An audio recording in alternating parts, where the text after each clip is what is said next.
do livro Vinha de Luz,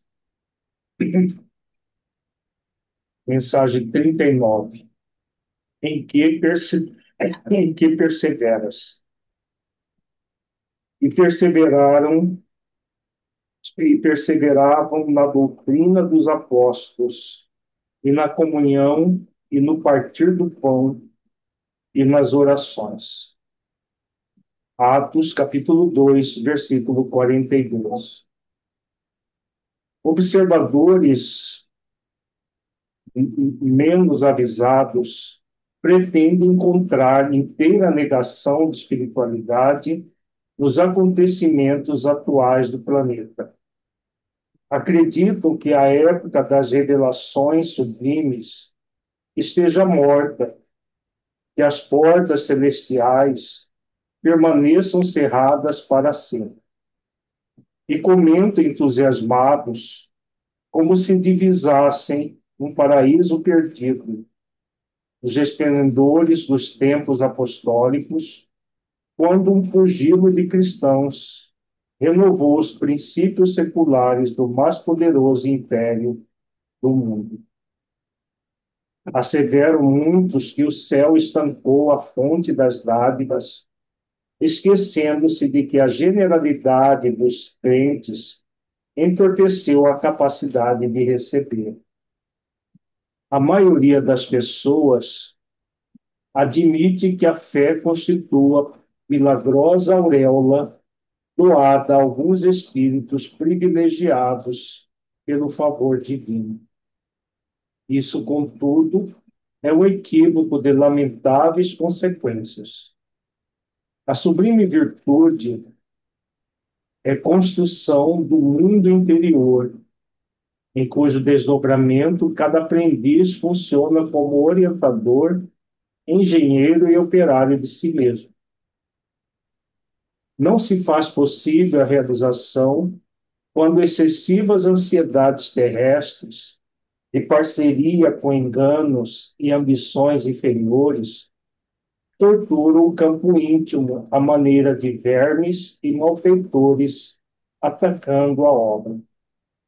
A lição do Evangelho é semente viva. O coração humano é receptivo, tanto quanto a terra. É imprescindível tratar a planta divina com desvelada ternura e instinto enérgico de defesa.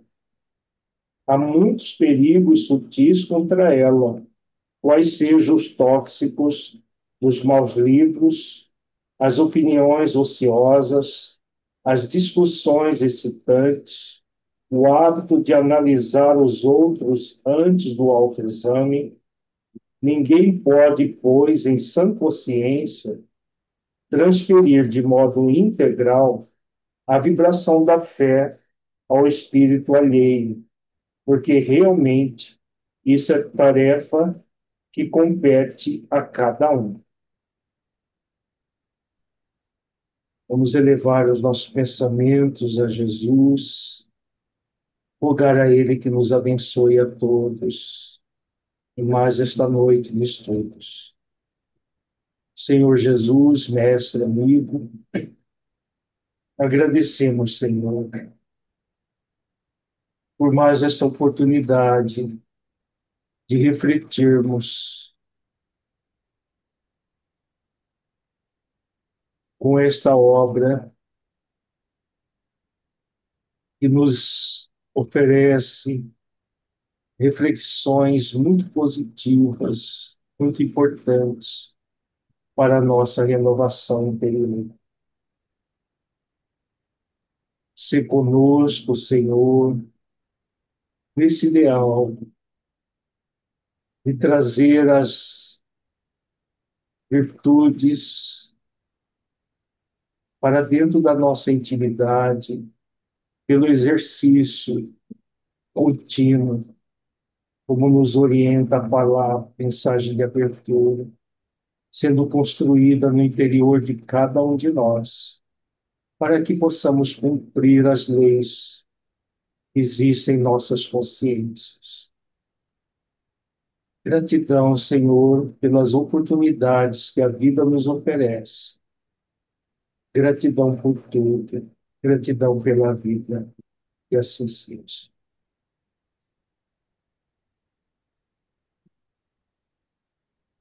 Antes de iniciarmos as nossas reflexões de recordação, um recado da equipe de apoio da federação, quem tiver dificuldade com a sua imagem sendo publicada no YouTube, mantenha a câmera fechada, porque depois da gravação vai ser colocada no YouTube de forma pública. Então, mantenha sempre a câmera fechada. Quem não tiver dificuldade com relação à sua imagem, pode manter a câmera aberta sem nenhum problema. Vamos, primeiramente, fazer a recordação do encontro 14.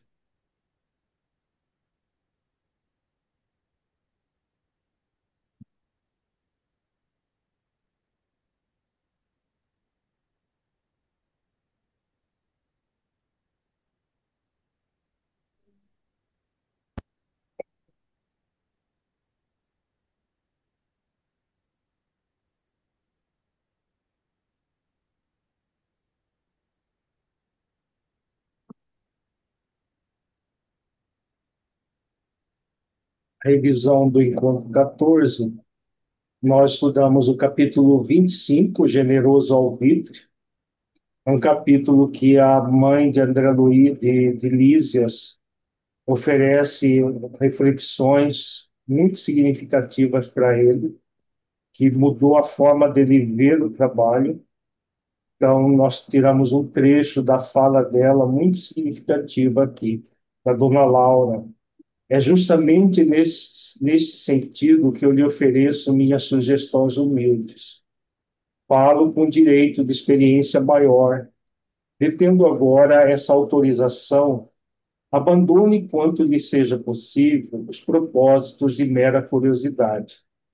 Não deseje personificar a mariposa de lâmpada em lâmpada. Sei que seu espírito de pesquisa intelectual é muito forte. Médico estudioso, apaixonado de novidades e enigmas, seria muito fácil deslizar na posição nova. Não esqueça que poderá obter valores mais preciosos e dignos que a simples análise das coisas. A curiosidade, mesmo sadia, pode ser zona mental muito interessante, mas perigosa por vezes. Dentro dela, o espírito desassombrado e leal consegue movimentar-se em atividades nobilitantes, mas os indecisos e inexperientes podem conhecer dores amargas sem proveito para ninguém. Clarence ofereceu-lhe ingresso nos ministérios, começando pela regeneração. Pois bem, não se limite a observar. Ao invés de albergar a curiosidade, medite no trabalho e atire-se a ele na primeira ocasião que se ofereça. Surgindo ensejo nas tarefas da regeneração, não se preocupe em alcançar o espetáculo dos serviços nos demais ministérios. Então, essa orientação da dona Laura, a André Luiz, né, dele não ficar apenas observando, mas entrar em trabalho ativo. Foi muito significativo para ele quando ele, já no Ministério da Regeneração, se lançou ao trabalho partir da orientação da dona Laura. Aprenda a construir o seu círculo de simpatias e não ouvide que o espírito de investigação deve manifestar-se após o espírito de serviço.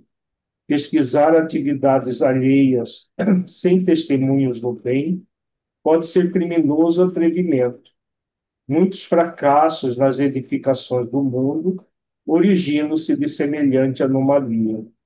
Todos querem observar, raros se dispõem a realizar. Somente o trabalho digno confere ao espírito o merecimento indispensável quaisquer direitos novos. O Ministério da Regeneração está repleto de lutas pesadas, localizando-se ali a região mais baixa de nossa colônia espiritual. Então, uma reflexão serve para todos nós. Pesquisar atividades alheias sem testemunhas do bem pode ser criminoso atrevimento. Muitos fracassos nas edificações do mundo originam-se de semelhante anomalia. Todos querem observar, raros se dispõem a realizar. Isso a gente vê muito no trabalho do movimento espírita, né? Com muita gente observando, dando palpites, e poucos aqueles que se dispõem a realizar. A maioria dos centros espíritas, nós temos essa realidade. Poucos aqueles que se dispõem a realizar. Saem de lá todas as turmas destinadas aos serviços mais árduos. Não se considere, porém, humilhado por atender às tarefas humildes.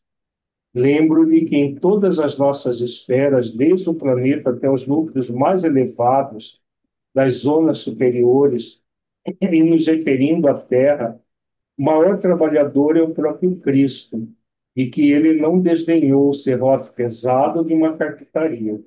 O ministro Clarence autorizou gentilmente a conhecer, visitar e analisar, mas pode, como servidor de bom senso, converter observações em tarefa útil.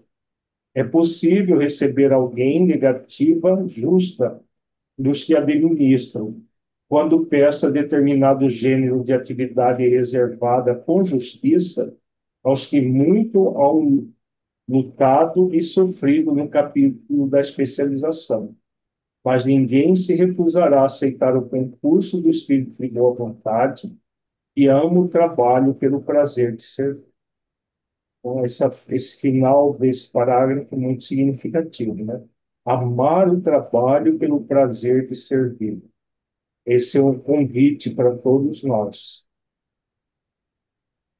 A ciência de recomeçar é das mais nobres que nosso espírito pode aprender. São muitos raros os que a compreendem nas esferas da crosta. Temos escassos exemplos humanos desse sentido.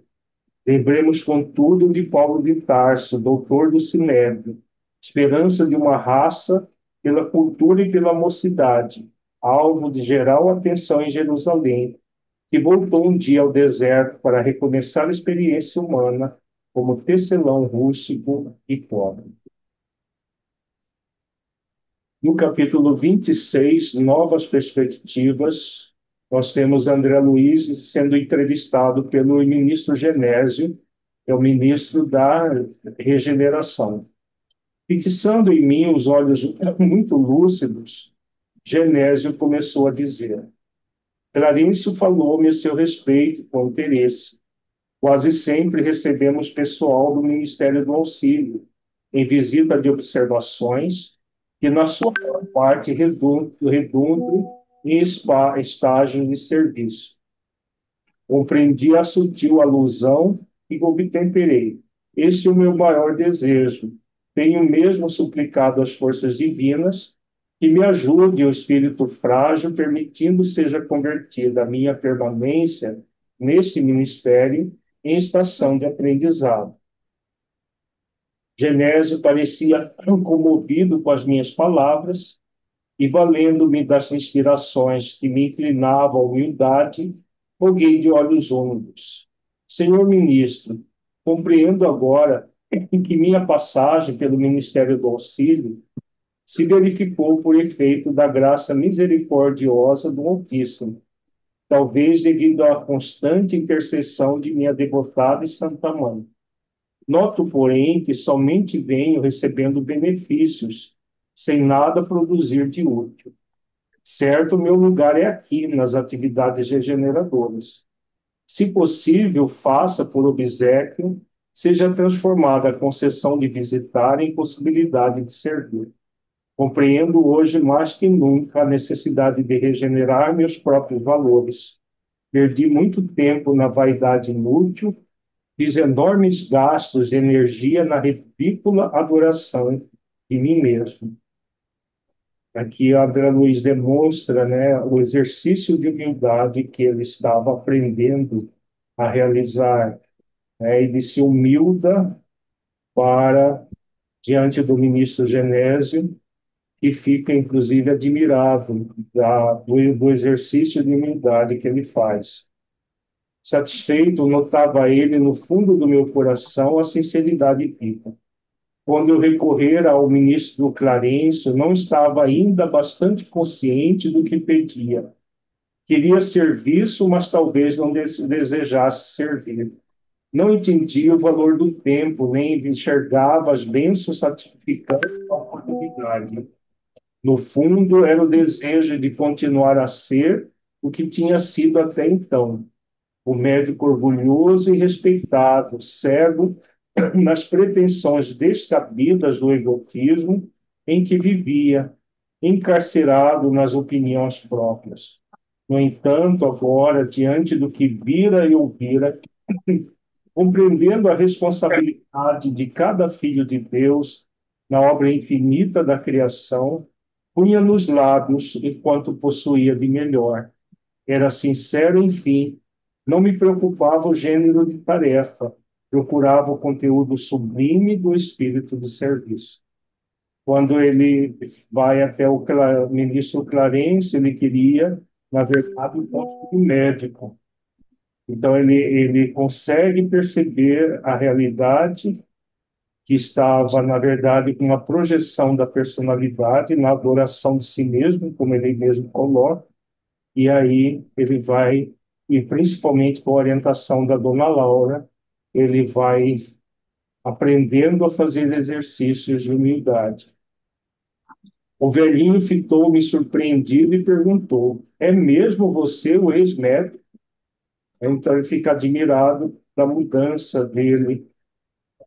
Sim, murmurei acanhado. Genésio calou por momentos, como buscando resolução para o caso, dizendo então: louvo seus propósitos e peço igualmente ao Senhor que conserve nessa posição digna. E como que preocupado em levantar-me o ânimo e acender-me no espírito novas esperanças, acentuou: quando o discípulo está preparado, o Pai envia o instrutor.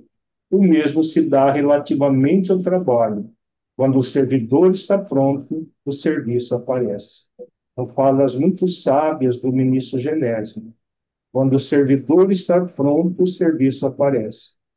Quando nós realmente estamos dispostos a servir, nunca vai faltar trabalho e serviço para o servidor estar de prontidão e decidido a servir.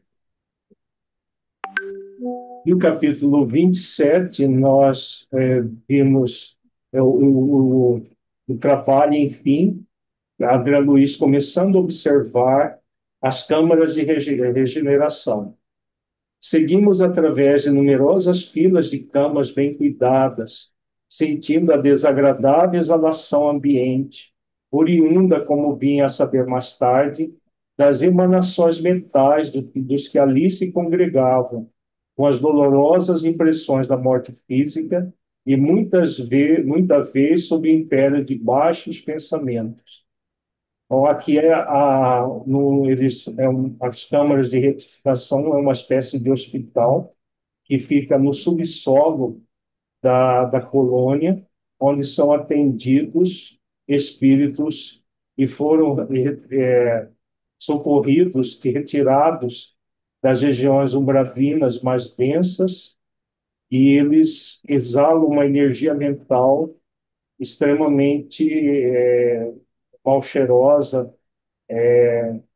fruto dos baixos pensamentos e da própria condição da, da desencarnação que acontece muitas vezes a morte sem uma desencarnação tal do espírito, né? A morte do corpo físico sem uma desencarnação.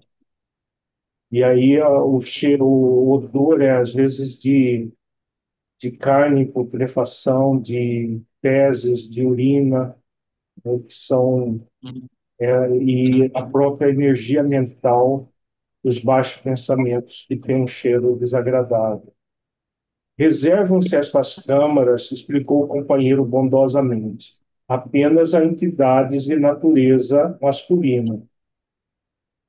Tobias, Tobias, estou morrendo à fome e sede, bradava um estagiário. Socorro, irmão, gritava outro. Por amor de Deus, não suporto mais, exclamava ainda outro. Coração alanceado ante o sofrimento de tantas criaturas, não contive a interrogação penosa. Meu amigo, como é triste a reunião de tantos sofredores e torturados. Por que este quadro angustioso? O André Luiz se entristece, entra num processo de compaixão em relação aos sofredores, e pergunta, né, por que daquilo. A resposta de Tobias é muito interessante. Tobias respondeu sem se perturbar. Não devemos observar aqui somente dor e desolação. Lembre, meu irmão, que esses doentes estão atendidos, que já se retiraram do umbral, onde tantas armadilhas aguardam os imprevidentes descuidosos de si mesmos. Nesses pavilhões, pelo menos, já se preparam para o serviço regenerador. Quantas lágrimas que verte, recordemos que devem a si mesmos esses padecimentos. A vida do homem está centralizada onde centralize ele o próprio coração. Aqui uma alusão prática do que significa a lei de justiça, amor e caridade, a lei de misericórdia e a lei de causa e efeito. Então, tudo que nós produzimos causa e vai gerar efeitos. Então, aqueles que estão num processo de desamor, de injustiça, de descaridade, vão colher aquilo que plantaram. A lei de misericórdia é a lei que nos protege de nós mesmos, juntamente com a lei de causa e efeito.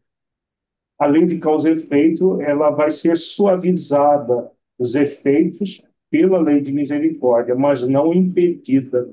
Então, como diz Tobias, as lágrimas que aquelas pessoas vertiam, diziam, eram resultado das ações deles mesmos, que agiram com injustiça, desamor e descaridade com os outros, para, muitas vezes, viver no luxo, na riqueza, nas várias situações em que a pessoa usufrui de recursos da coletividade.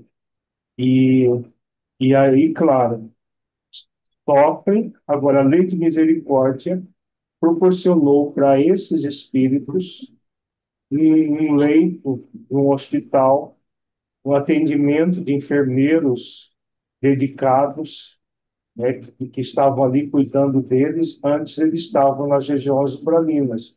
Então, a lei de misericórdia amparando para que a dor diminua.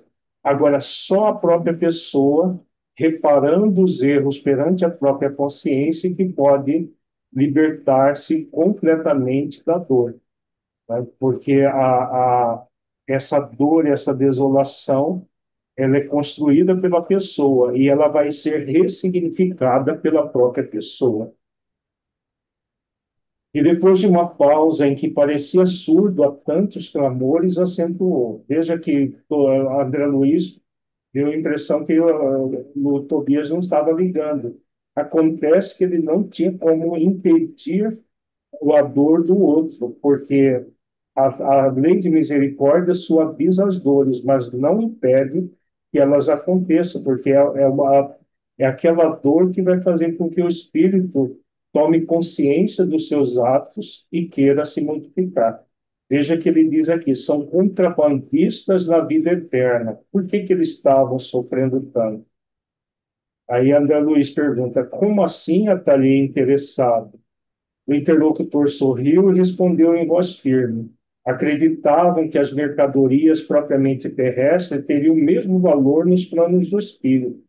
Supunham que o prazer criminoso, o poder do dinheiro, a revolta contra a lei e a imposição dos caprichos atravessariam as fronteiras do túmulo e vigorariam aqui também, oferecendo-lhes ensejos a disparates novos.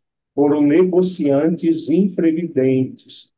Então, aqui não necessariamente empresários, qualquer pessoa que busca é, usufruir de recursos da coletividade com interesse próprio, envolve empresários, funcionários públicos, juízes, qualquer pessoa que tente, como ele diz aqui, uma revolta contra a lei, acredita que o poder do dinheiro compra tudo. Inclusive pessoas que acham que podem fazer tudo o que querem agora e depois vão comprar lugares no céu, né? E agem, como ele diz, contrabandistas da vida eterna. Esqueceram de cambiar as posses materiais em créditos espirituais. Não aprenderam as mais simples operações de câmbio no mundo. Quando iam a Londres, trocavam contos de réis por libras esterlinas. Entretanto, nem com a certeza matemática da morte carnal se animaram a adquirir os valores da espiritualidade. Agora, o que fazer? Temos os milionários das sensações físicas transformados em mendigos da alma. Então, aqui ele está falando de uma situação acontecida no início do século passado, nas primeiras décadas do século passado. Hoje, não há troca em Londres por contos de réis, não há essas trocas, porque o dinheiro mudou, mas hoje as pessoas trocam os reais por dólares, por euros, por Bitcoin e outras moedas virtuais, ouro, e depositam em paraísos fiscais, em cidades como Dubai, Berna, na Suíça, e outros, Zurique, mas continuamos tendo muitos milionários das sensações físicas que, quando morrerem, vão se transformar em mendigos da alma.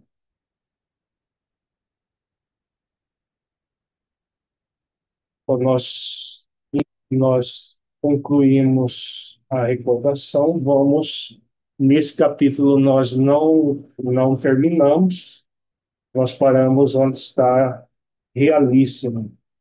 Jéssica tem pergunta? Pode falar. Tenho sim. Boa noite, Ali. Eu estava estudando o capítulo 24 sobre as guerras, e aí eu vi uma questão no Livro dos Espíritos que eu não consegui compreender muito bem, se você pudesse auxiliar. É a questão 744, quando Kardec pergunta que objetivou a providência, tornando necessária a guerra? E aí os espíritos respondem: a liberdade e o progresso.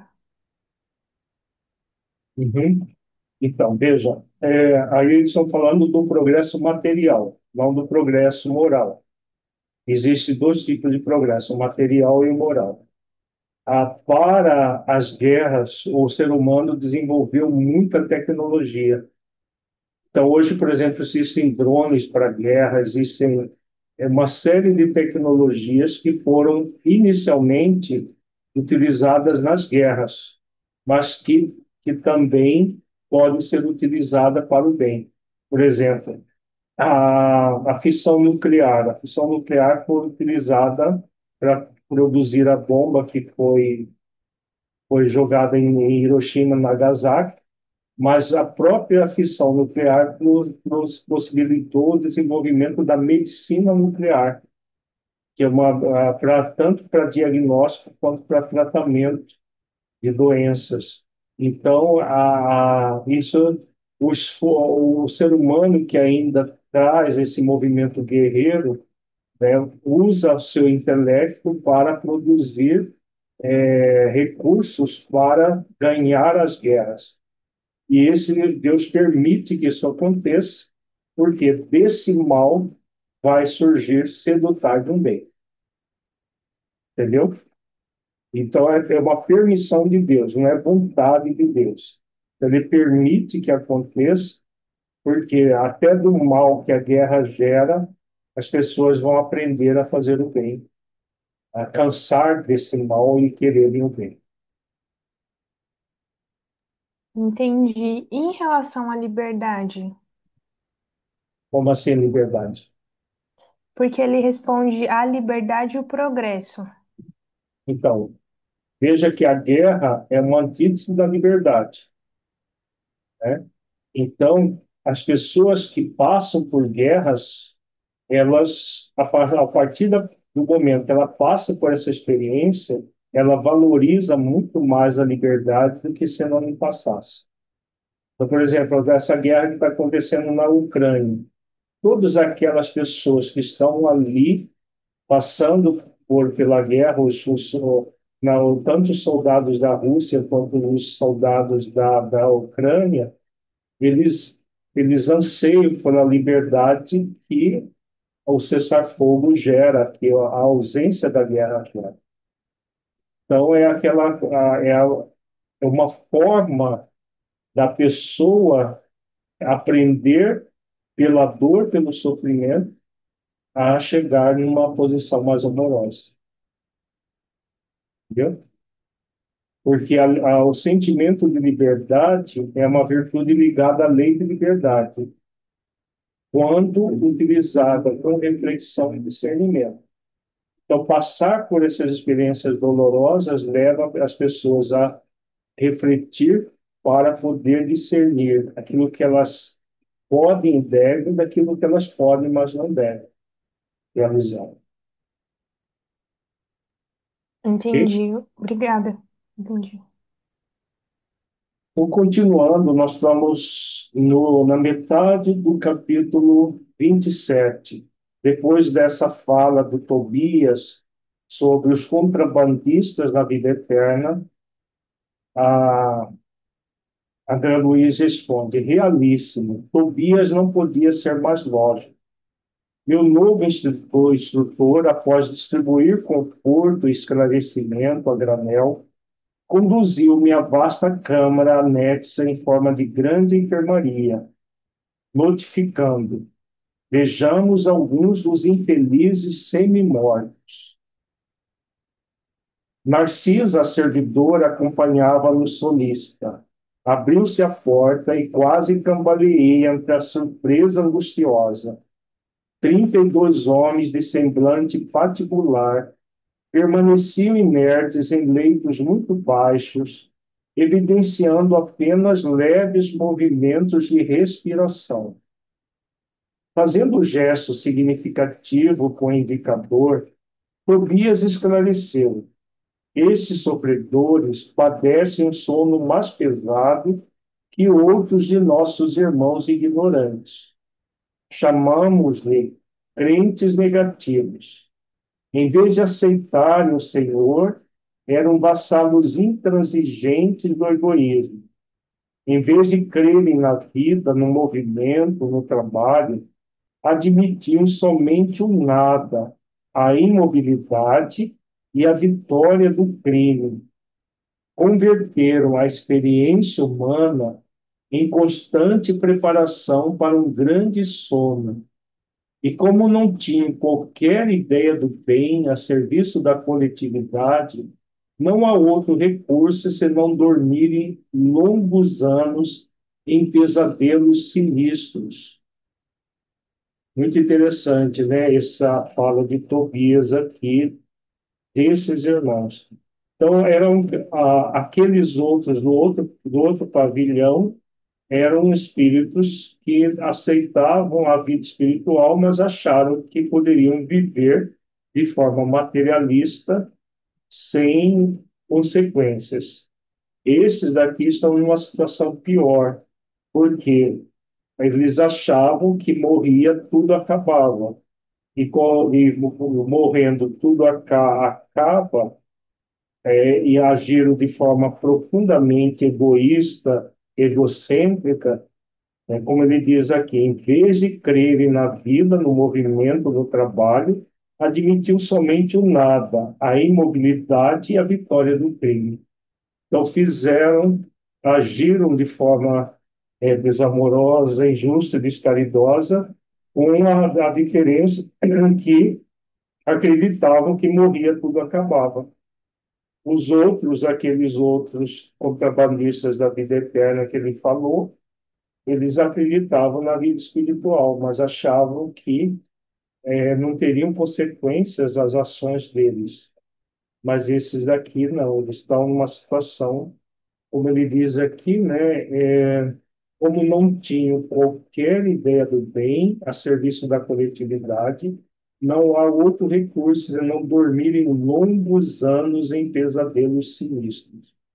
Então, eles dormem, mas não é um sono tranquilo, é um sono com pesadelos, porque eles ficam revivendo aquilo que fizeram, mas ainda assim estão socorridos pela lei de misericórdia, né? Já estão em um leito de hospital, é um hospital precário, comparado com o hospital que André Luiz ficou, né? Pelas próprias condições psicológicas deles, mas já estão em um leito de hospital. Antes estavam dessa mesma forma nas regiões umbralinas, sendo atacados por hordas de outros espíritos monstruosos, como nós vimos no primeiro capítulo do livro Nosso Lar. Não consegui externar meu espanto. Muito cuidadoso, Tobias começou a aplicar passe de fortalecimento sobre meus olhos atônitos. Fim da operação, nos dois primeiros, começaram ambos a expelir negra substância pela boca, espécie de vômito escuro e viscoso, com terríveis emanações cadavéricas.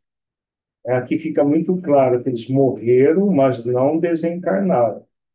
Morrer é biológico, desencarnar é psíquico espiritual. Então, apesar de não estar mais preso ao cadáver, as repercussões do cadáver ainda estavam acontecendo com os espíritos. Então, vômito escuro e viscoso são fluidos venenosos que segregam, explicou Tobias muito calmo. Narcisa fazia o possível por atender prontamente a tarefa de limpeza, mas debalde. Um grande número deles deixava escapar a mesma substância negra e fétida. Foi então que instintivamente me agarrei aos petrechos de higiene e lancei meu trabalho com ardor. A servidora parecia contente com o auxílio humilde do novo irmão, ao passo que Tobias me dispensava olhares satisfeitos e agradecidos. O serviço continuou por todo o dia, custando-me abençoado suor, e nenhum amigo do mundo poderia avaliar a alegria sublime do médico que recomeçava a educação de si mesmo na enfermagem rudimentar. Então, André Luiz realmente decidiu por humildar-se, né? Então, ele que queria o posto de médico, começa na enfermagem rudimentar, que é essa enfermagem mais de cuidado da higiene, quando eu fiz curso de medicina, chamava de atendente de enfermagem. Hoje nem existe mais essa profissão. O atendente de enfermagem só limpava os pacientes, né, cuidava só da higiene, trocar roupa de cama. Hoje temos o auxiliar de enfermagem e o técnico de enfermagem. Então, o auxiliar que faz essa tarefa de limpeza, né, e o técnico para coisas mais complexas na enfermagem, e tem o enfermeiro de nível superior que faz um serviço mais complexo. Jéssica,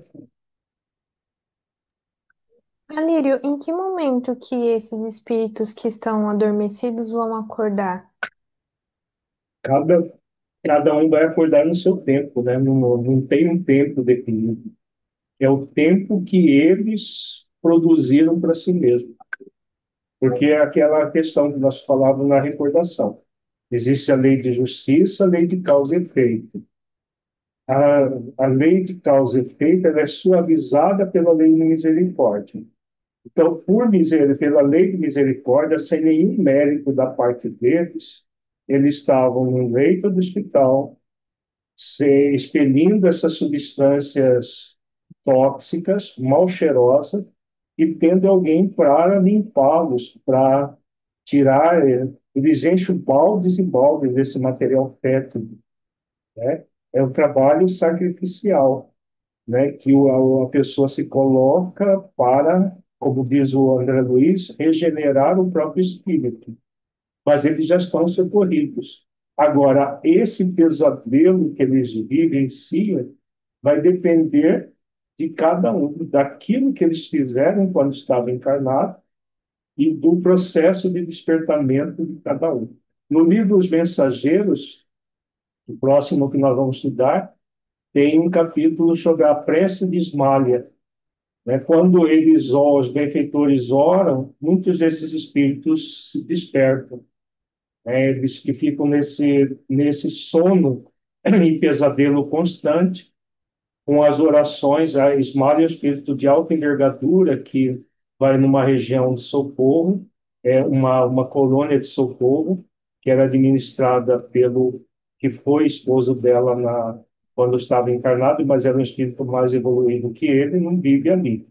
E aí ela ora e a oração dela produz blocos de luz, uma espécie de bolhas de luz que vão caindo sobre esses espíritos e alguns deles despertam. Eles despertam, só que eles despertam desesperados e saem correndo. Aí até que depois eles são resgatados e são trazidos de novo para, só que já acordados. Então esse sono é, como ele diz, pode ficar anos, há décadas, depende de cada um. Cada caso é um caso.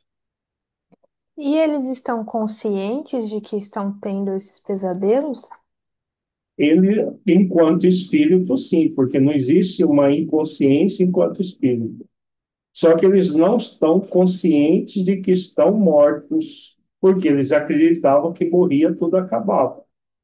Então eles acham, assim, é como se eles tivessem no corpo, dormindo e tendo pesadelos. Então, para o espírito, é como se ele tivesse o tempo todo dormindo em pesadelos, porque eles acreditavam que morria, tudo acabava. Então, essa consciência objetiva de que estão mortos e de que estão em isso eles não têm. Ah, sim. É É uma que eu situação fiquei. muito triste que o niilismo gera, né? O niilismo, que é essa crença no nada, que não existe nada, que nós não somos seres espirituais, que não existe Deus, que não existe, produz esse tipo de coisa. Agora, esses espíritos já estão numa situação bem melhor, porque muitos vão para regiões trevosas. Imagina esses espíritos nas regiões do umbralinas. Eles jogados lá em situações as mais diversas, dormindo nesse pesadelo constante. Então, é a lei de misericórdia realmente amparando o espírito, sem mérito da parte dele, mas tendo a necessidade de ser socorrido para um dia despertar. Ok? Entendi. É que eu fiquei pensando no caso do André Luiz, né? Quando ele estava na região umbralina, ele percebia o que estava acontecendo, né? E aí Sim. ele paga esse sentiu, esse sentiu e sai da prisão. E eu fiquei pensando assim, como que esses espíritos que estão dormindo vão se perceber e sair, né, desse movimento do pesadelo e tudo mais. Veja, o André Luiz, ele também ele teve um grau de niilismo, mas ele não foi empedernido no mal. Quando estava encarnado, ele agiu de forma egoísta, ele não cuidou dele mesmo, tudo, mas não fez o mal como esses espíritos fizeram, de desviar de dinheiro público, de fazer falcatruas, de vender sentenças, como a gente tem hoje, continua até hoje no mundo, esse tipo de contrabandistas da vida eterna, que utiliza das próprias profissões para se locupletar em recursos que não são deles. E aí, claro, se eles enriquecem, vivem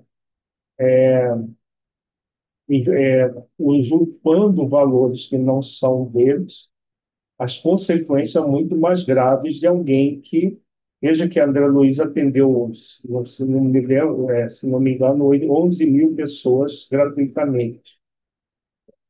Então, como nós vimos, então ele tinha assim, ele era niilista no sentido de que ele não aceitava Deus nem a vida espiritual, mas as atitudes dele não foram de forma totalmente contrária. Agora, existe espírito numa condição muito pior do que essas.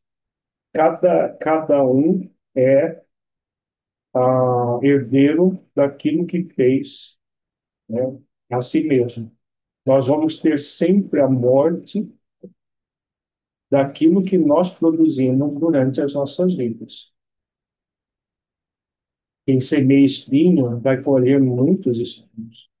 Dependendo da intensidade, se esses espinhos são venenosos, os espinhos colhidos vão ser venenosos também. É o caso desses espíritos.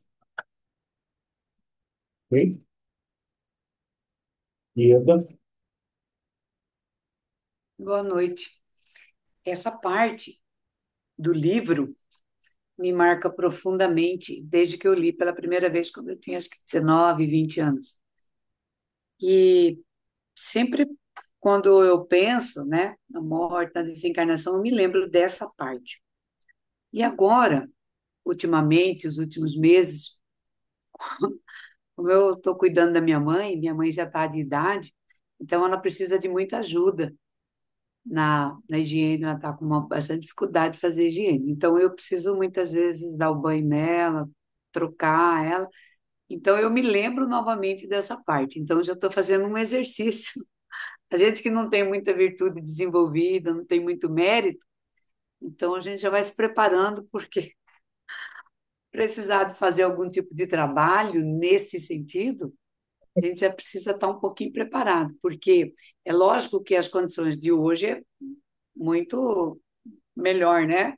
Hoje, o que eu estou fazendo hoje é bem melhor do que está escrito lá, do que está narrado lá, registrado na percepção de André Luiz. Mas, gente que não tem muita virtude tem que preparar para tudo, né? Penso sempre nisso.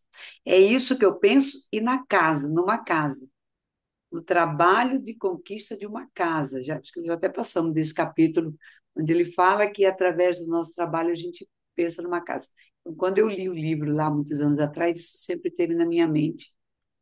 E eu sempre trabalho sobre isso. Mas eu ainda tenho dificuldade, tá? De lidar com dejetos, com coisas mais assim, menos ferozes, assim, mas eu estou trabalhando. as fezes, urina do humano é muito menos Né? fé do que isso aí. Pelo É, que o André Luiz descreve, pela é, descrição, é. esse vômito da energia mental tóxica, dos pesadelos e tudo, é muitas vezes pior.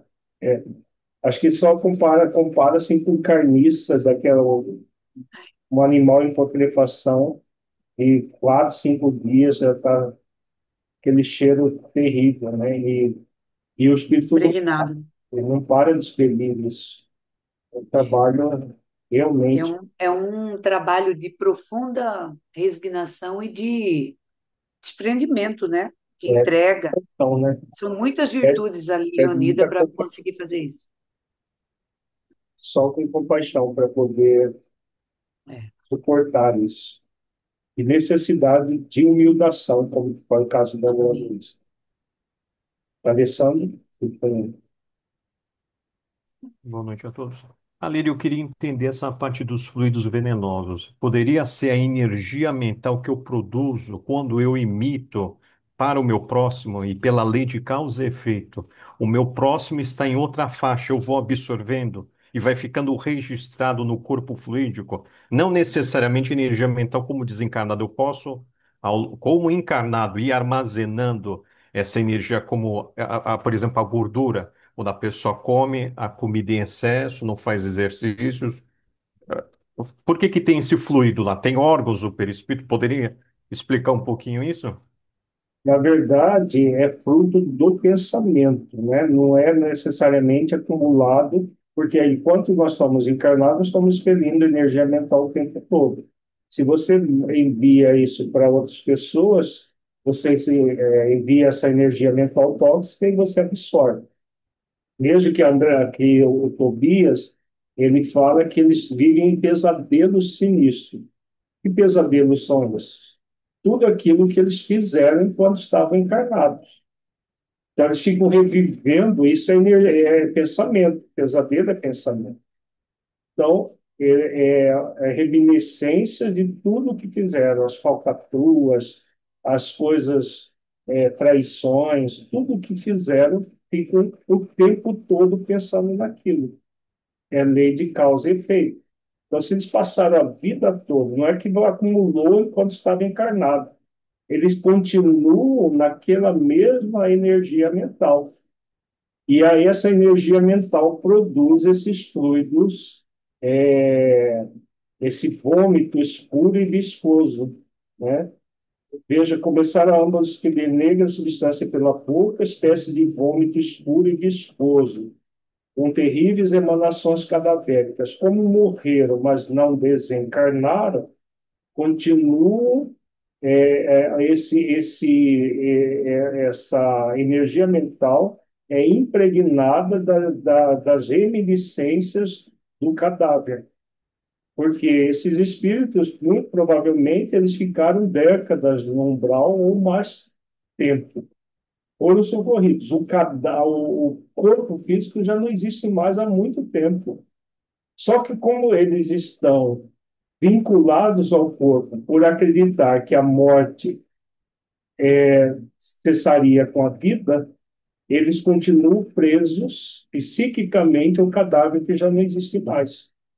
Mas que prisão é essa? A prisão do pensamento. Por isso as emanações cadavéricas. O cadáver já provavelmente nem o osso existe mais. Talvez algum fragmento de osso exista nesse caso.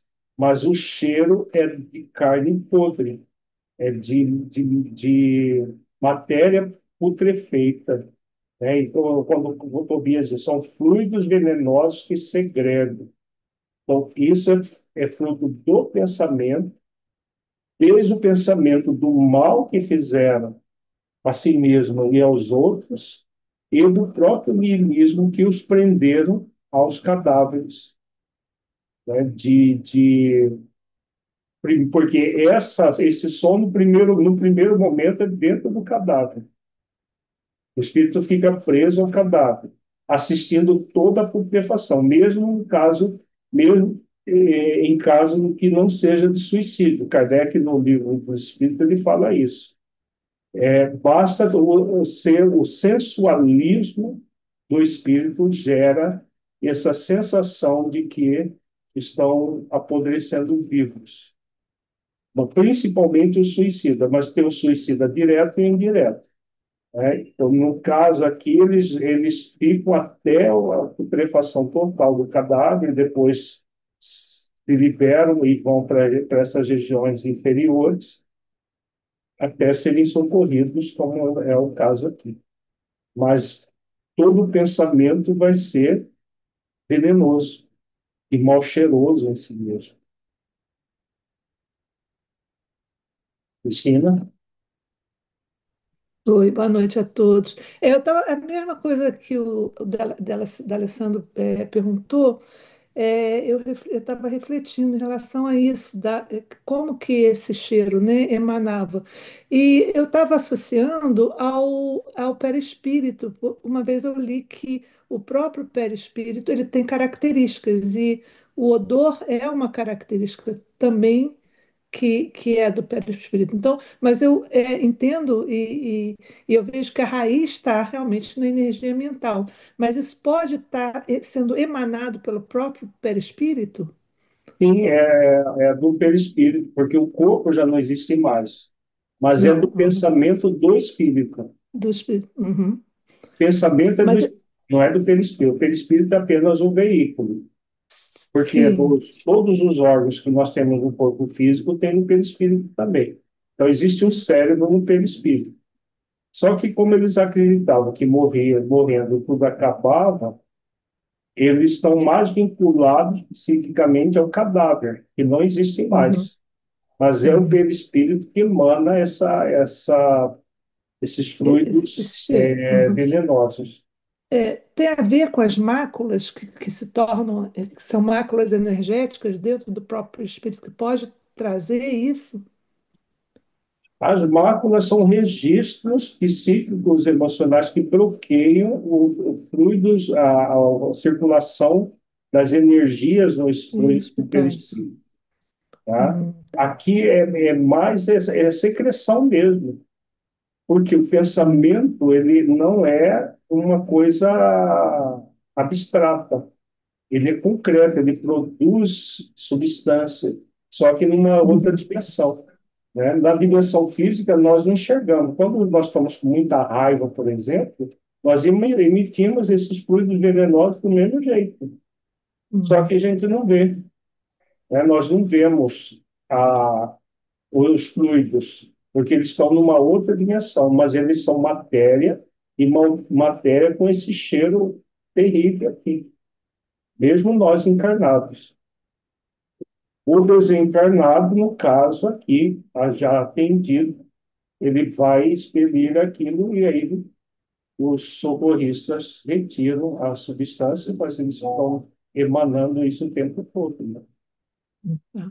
Gratidão. Jéssica, Alírio, você falou que é semelhante a nós quando estamos dormindo, encarnados e temos pesadelo, né? Por uhum. exemplo, quando eu tenho pesadelo, às vezes durante o pesadelo eu me percebo no pesadelo e aí eu começo a orar o Pai Nosso. E na segunda frase do Pai Nosso eu acordo. Se, por exemplo, esses espíritos que estão nesse pesadelo constante fizessem algum tipo de oração, eles poderiam acordar também? Mas como que eles vão orar se eles negavam tudo que era espiritual? Eles nem lembram de que existe oração. Se eles estivessem lúcidos a ponto de orar, eles não estariam nem em pesadelo. Entendeu?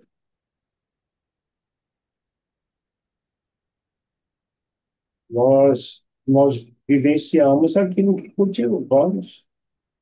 Eles cultuaram durante décadas e décadas o niilismo.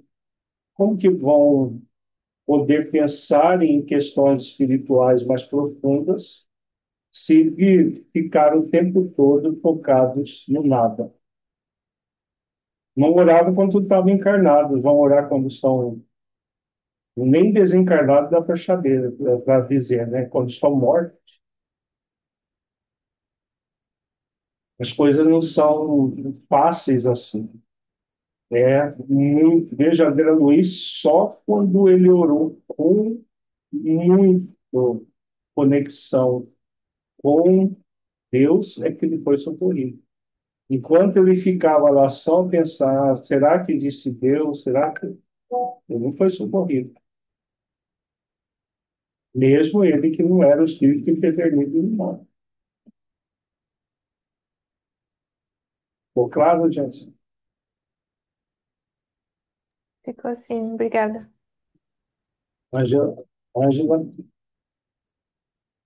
Então, eu poderia entender que esses espíritos em questão, eles só despertariam com as orações intercessórias e pela ajuda dos benfeitores? Eu Não, poderia dizer, não. não? As orações intercessórias ajudam ele a despertar, mas ele desperta no seu tempo. Não é a oração intercessória que desperta, são eles. A oração intercessória é um dos instrumentos da lei de misericórdia. Veja Ah, que, se você for lá na prece de Ismael, no livro Os Mensageiros, eram centenas que estavam naquele pavilhão, todos dormindo igual esses daqui. E foram, acho que dois só que despertaram, porque estavam no ponto de despertar. A prece foi um instrumento que ajudou. Se fosse a oração, todos despertariam. mas então, eu estou tendo um pouquinho de dificuldade para entender em que momento chega esse ponto nessa condição deles. Em qual que é a dinâmica? É o espírito despertando para tomar consciência de si mesmo, né? Vai ter um momento, e isso vem do próprio Criador da vida, da força evolutiva que estão nas leis da consciência de todos nós. Faz sentido. Tá. A força evolutiva nunca cessa de se manifestar convidando. Uhum. Agora, o espírito Uhum. vai, dependendo do quanto, usando a parábola Entendi. do pródigo, vai depender do quanto ele foi na terra longínqua. Quanto mais longe, mais demorado vai ser o retorno à casa do Pai. Então, cada um de nós colhe aquilo que semeou. Não tem como ser Uhum. diferente disso. Ficou claro, gente? É, então, eu posso, para ajudar na minha reflexão, tem a ver com, eu sempre falo isso, mas é que essa parábola vem muito na minha cabeça, a questão do terceiro servo, da grande ceia, chega um momento que tamanho é o desconforto que... É, o espírito, ele deseja parar de sofrer. E aí ele entra na ceia, para ser despertado para todo o processo de reparação dos erros cometidos. Perfeito, perfeito, legal. Doutora Lírio, eu queria falar desse último parágrafo aqui que você leu, que é muito, eu achei Como que é? bem, o último parágrafo Ah, que que, que você leu. Ai, meu Deus, será que eu estou perdida aqui? Não. Tá, o serviço continuou por todo o dia. Esse foi o último parágrafo, né? foi? Uhum. Custando-me abençoado suor, e nenhum amigo do mundo poderia avaliar a alegria sublime do médico que recomeçava a educação de si mesmo na enfermagem rudimentar. Eu achei assim muito profundo essas palavras aqui, né? Uhum. A gente percebe alguém sendo tocado, né? Pela pela própria humildade, né? Humildando-se Bom, nesse trabalho tão uhum. profundo, né, Veja que doutora Leila? ele se humildando mesmo, porque quando ele foi até Clarence, ele queria trabalhar como médico. E nem como Lembrei disso. enfermeiro, nem como Lísias, que era enfermeiro, e foi enfermeiro dele, ele tinha condições de trabalhar. Agora, para limpar vômito de espírito, qualquer um, pessoa de boa vontade, pode fazer. Então, essa enfermagem rudimentar, qualquer pessoa pode fazer. Basta fazer um exercício de compaixão, de abnegação, de humildade, mansidão. É um exercício de virtude, porque sem exercício de virtude você não faz o serviço desse. E a gente enxerga o dever consciencial dele aqui, né? Não é uma obrigação para se Veja ver que é livre. o dever de reparar perante a própria consciência. Não é o serviço ao outro é consequência. É um processo de reparação perante a própria consciência dos atos praticados no passado. Dele mesmo, dele com ele mesmo.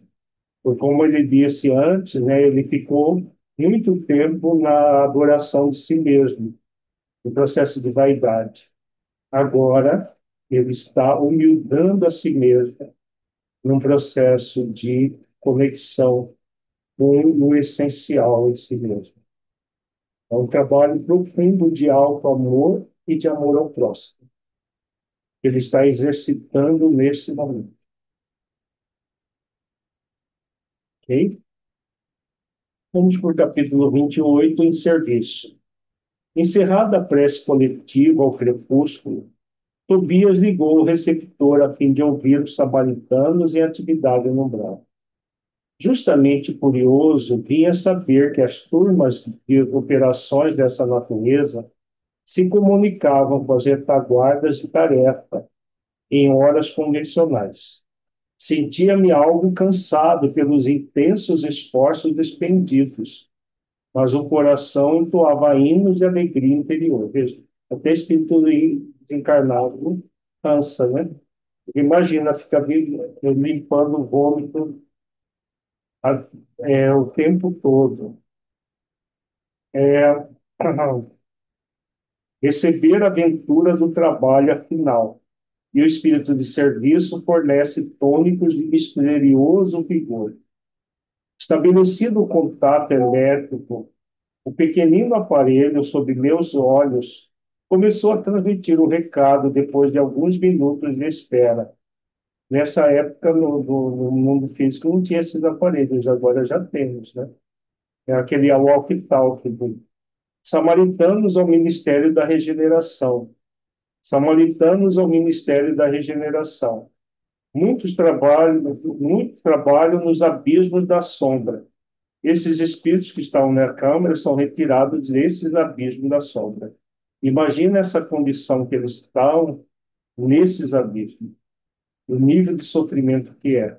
Então, o fato de estar sendo socorridos já é uma grande bênção que a lei de misericórdia proporciona. Foi possível deslocar grande multidão de infelizes, sequestrando as trevas espirituais 29 irmãos. Eles retiraram 29.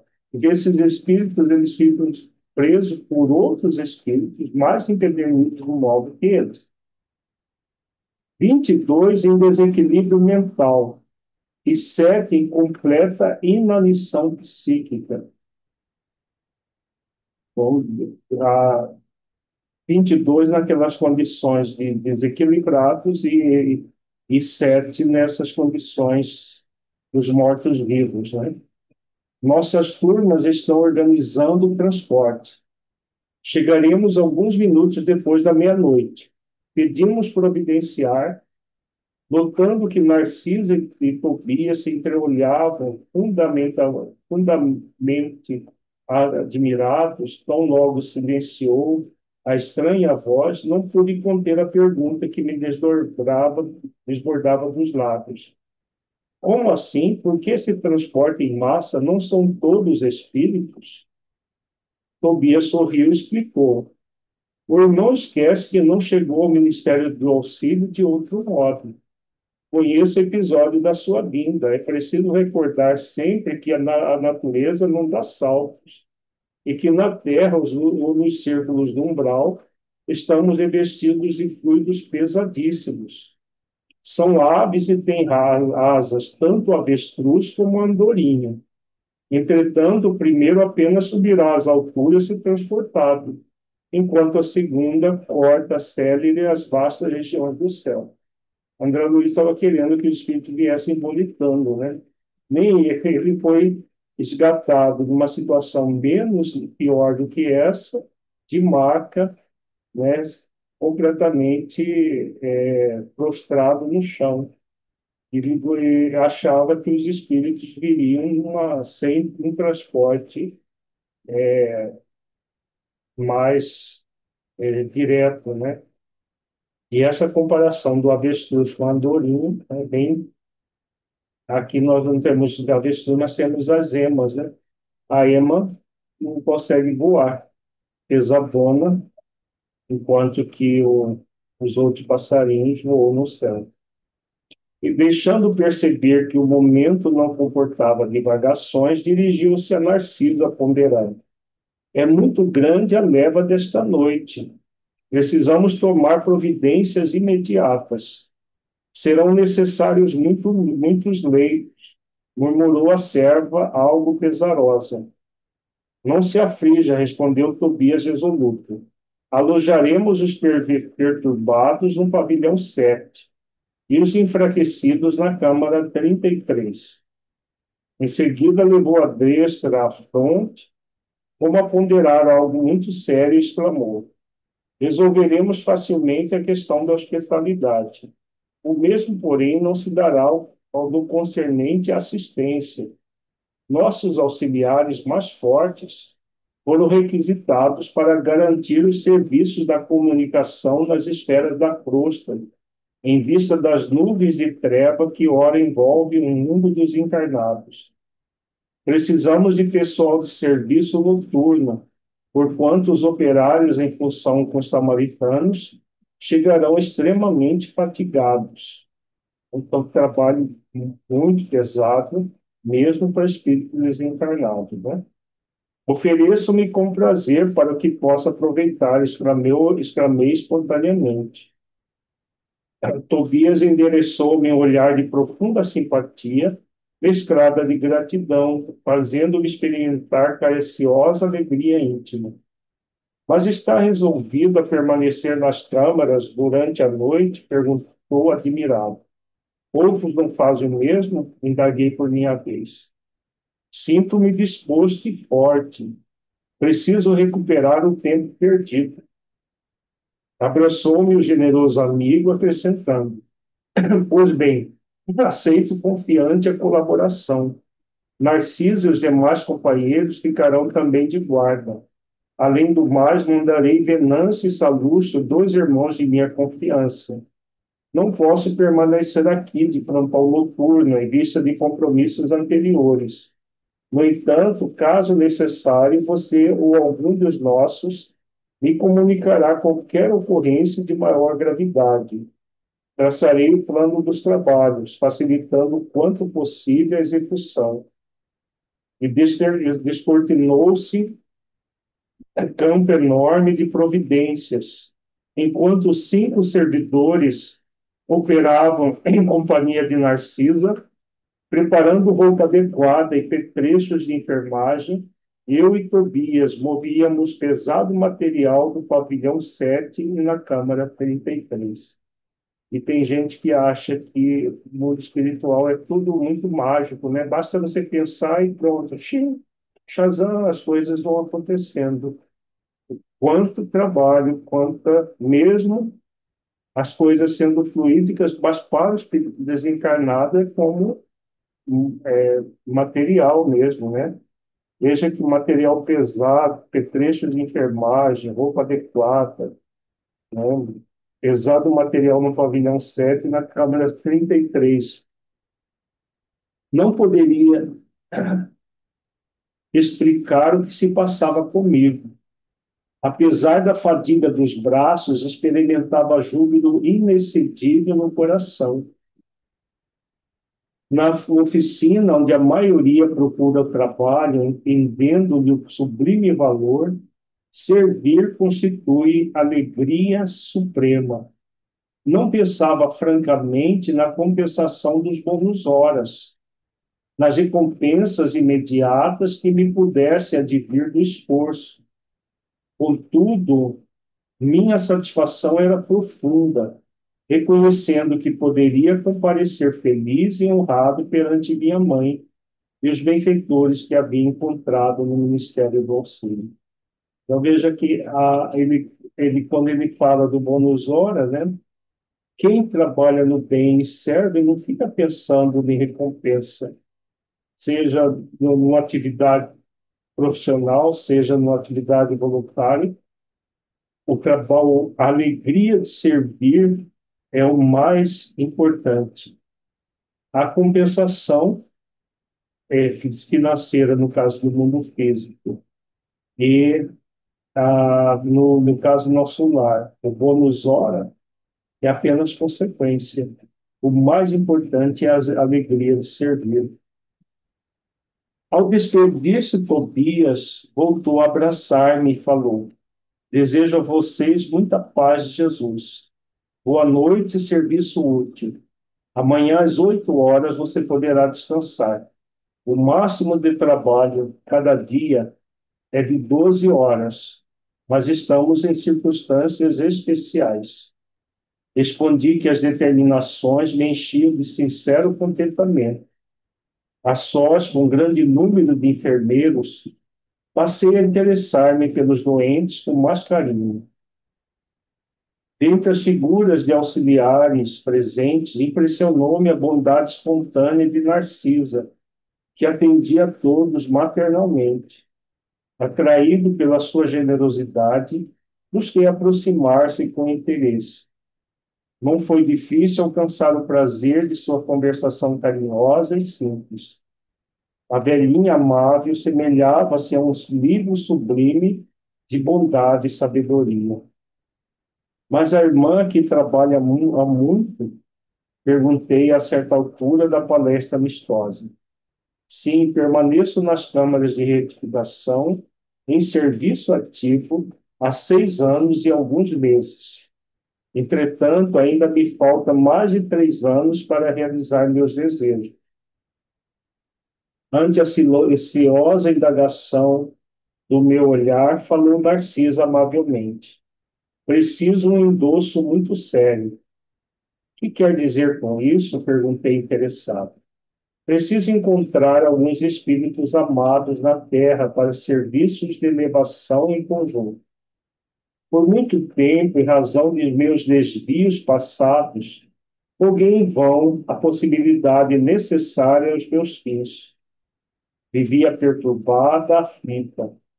Aconselharam-me, porém, recorrer à ministra veneranda, e nossa benfeitora da regeneração prometeu que endossaria meus propósitos no Ministério do Auxílio, mas exigiu 10 anos consecutivos de trabalho aqui, para que eu possa corrigir certos desequilíbrios do sentimento. No primeiro instante, quis recusar, considerando demasiada exigência. Depois reconheci que ela estava com razão. Afinal, o conselho não visava interesses dela, e sim ao meu próprio benefício. E ganhei muito aceitando lhe parecer. Sinto-me mais equilibrada e mais humana, e creio que viverei com dignidade espiritual minha futura experiência na Terra. Ia manifestar profunda admiração, mas um dos enfermos próximos gritou: Narcisa, Narcisa. Não me cabia reter por mera curiosidade pessoal aquela irmã dedicada, transformada em mãe espiritual dos sofredores. Muito interessante a história da Narcisa, né? 6 anos e alguns meses trabalhando nessas condições de enfermeira rudimentar desses espíritos, né? Limpar vômitos, arrumar a cama, tudo mais deles. Agora, por que que elas estavam fazendo isso? É aquela questão que nós temos refletido, né? O espírito não evolui apenas no mundo físico, ele evolui no mundo físico e no mundo espiritual. No mundo espiritual, no caso, o espírito ele vai ter determinadas virtudes que ele necessita para poder trabalhar no mundo físico, né? Conquistar alguma coisa no mundo físico, ele vai trabalhar no mundo espiritual. Vejamos que quando ela fala, né, que ela vivia perturbada, aflita, porque ela tinha no mundo físico espíritos que ela amava e que não precisava de um serviço de elevação em conjunto. Então vivia aflitas, perturbada, e a ministra veneranda, né, é um dos espíritos mais evoluídos do nosso lar, né, da colônia nosso lar. Apesar de ser ministra da regeneração, ela é um dos espíritos mais evoluídos. E a ministra veneranda pede para ela 10 anos de serviço nas câmaras de retificação, que a ministra provavelmente conhecia muito bem. E aí ela acha demasiado a exigência, 10 anos de atividade, e ela depois reconhece que era mais importante para ela, porque para a ministra, qualquer trabalhador poderia trabalhar lá. Agora, essa perturbação que a Narcisa vivia poderia ser sanada dessa forma. Por que que uma pessoa como a Narcisa se torna mais equilibrada e humana numa situação dessa, vivida nas câmaras de retificação? Vocês acham?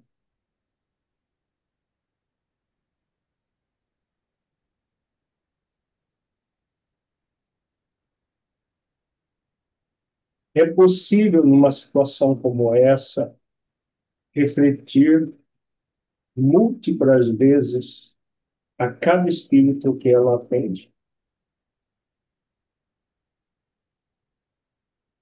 sobre o significado da vida, né? O que acontece quando nós estamos encarnados.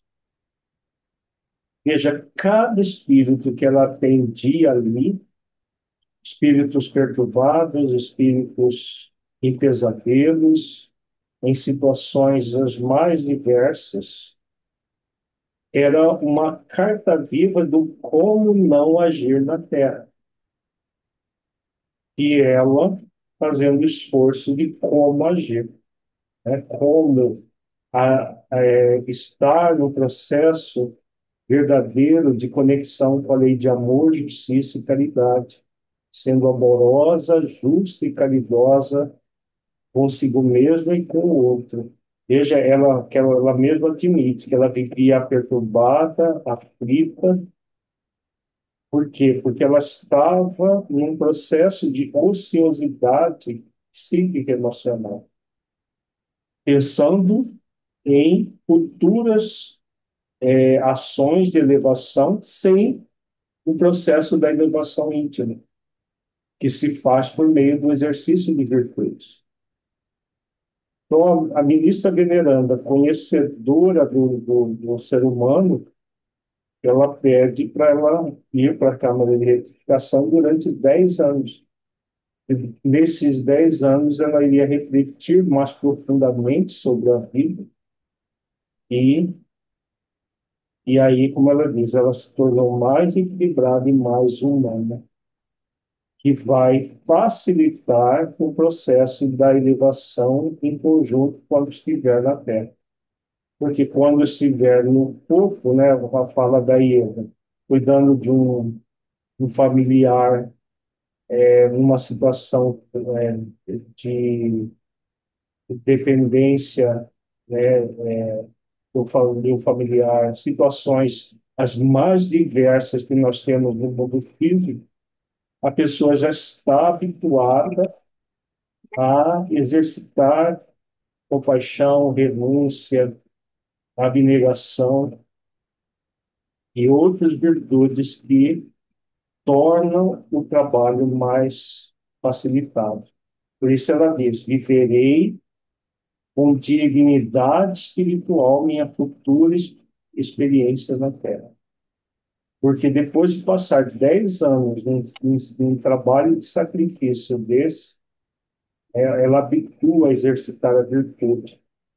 Claro, no mundo físico, com as atrações do mundo físico. É possível falir? É, mas vai ser muito menos provável.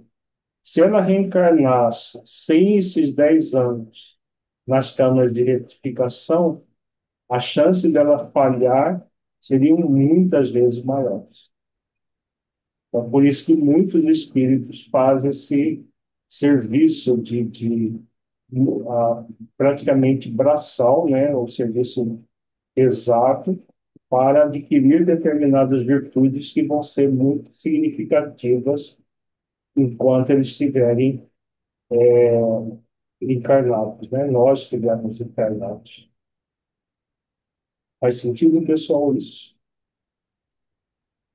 Então, são reflexões que nós podemos tirar dessa questão desse porquês, né, serviços desse tipo durante tanto tempo, né, 10 anos de serviço sacrificial nessas condições, muitas vezes com horas e a mais do que, porque mesmo no mundo espiritual nós vemos, né, são poucos os trabalhadores dedicados a esse tipo de atividade.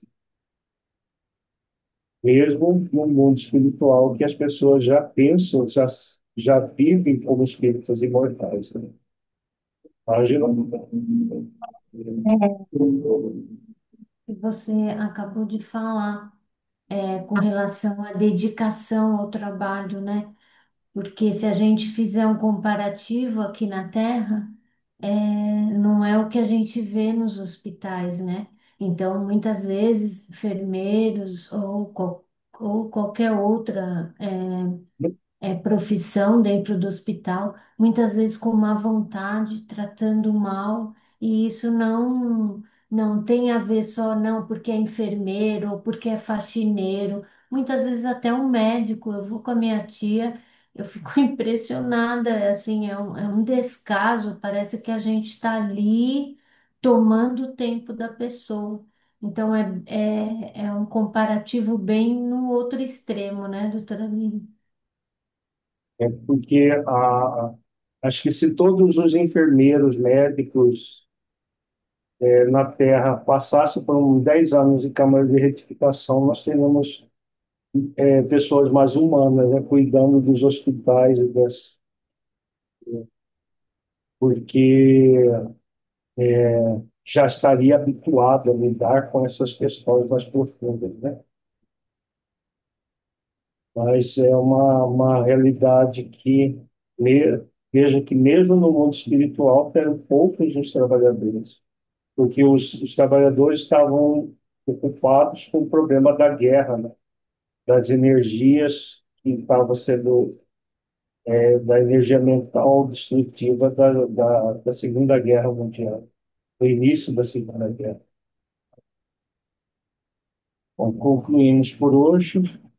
Ana Rita, você faz a prece, por nós, por favor, agradecendo a oportunidade.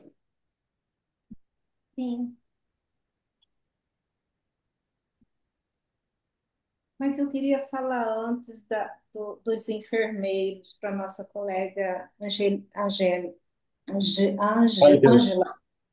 Uhum. Muitas vezes, Ângela, a gente trabalha num serviço bastante que mexe com a emoção. Muitos dos enfermeiros, enfermeiras, auxiliar e técnico, médico, talvez naquele impulso da emoção, eu não estou justificando a educação, mas principalmente quando você lida no pronto atendimento, na emergência, na sala vermelha, você tem que correr, senão você perde 5 milésimos de segundo uma vida. Então você quase vai no automático, mas não quer dizer no desrespeito. Eu acredito que há muito entre nós, principalmente enfermeiras, enfermeiros, médicos, que está na doutrina espírita, que já se encontra em um outro movimento, assim como qualquer outra profissão, né? Eu conheço tantas outras profissões e as pessoas ainda precisam refletir um pouquinho, né? Que todo mundo precisa dessa unificação do ser, mas a gente chega lá. Você Mas trabalhou o no pronto-socorro, né? Quantos anos você trabalho trabalhou no em pronto-socorro? 39, 39 anos? sim. Você é psicóloga, né? Tá, você atendia a parte psíquica dos funcionários ou dos pacientes? Eu trabalhei 28 como enfermeira e o restante como psicóloga hospitalar. Trabalhei na UTI e no CTQ, Centro de Queimados. Ah, é uma boa folha de serviço. Então, Sim. Mas vamos fechar nossos olhos, agradecendo a esse Pai misericordioso que nos envolve sempre com esse amor infinito que Jesus vem nos trazer no seu Evangelho, rogando a Ele que nos proporcione coragem, entendimento para a conclusão do que viemos aqui fazer. Rogamos ao nosso irmão maior que permita que os nossos anjos de guarda, que neste momento se encontra do nosso lado, estendendo as mãos sobre nós e dela se encontra uma luz tão linda nos envolvendo, nos acariciando, nos dizendo bom ânimo, que todos nós, aqui na Terra, conseguiremos fazer essa reforma do reino de Deus. Gratidão ao doutor Alírio pelas páginas e por todo o seu ensinamento que nos faz refletir, não só hoje, mas toda vez que ele pode, ele está nos transmitindo conhecimento. Gratidão, Jesus, por estar conosco desde a aurora da nossa vida, hoje e amanhã e sempre. Que assim seja.